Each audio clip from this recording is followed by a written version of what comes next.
Hello everyone, welcome back to another tutorial. In this one I'm going to be showing you how to build to run applications that Windows blocking to with the UAC prompts even though you might be logged in as administrator. This assumes that you are not on a school computer or have really any antivirus that's actively blocking anything.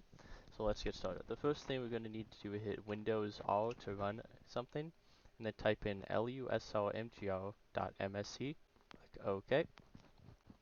And then local users and groups will pop up. Double click users, right click, and right click administrator, properties, click account is disabled so that it's no longer remote, apply, OK. And then we're going to need to log out and then log in as the administrator. There's no password set on this one, so it should let us log in without a password. Now that we are logged in as the administrator, we can see right here, it will now let us run the setup UT3 for Unreal Tournament 3, and it completely bypasses Windows UAC.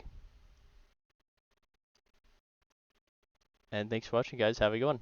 Yeah, this isn't responding to very well. This CD might be going bad.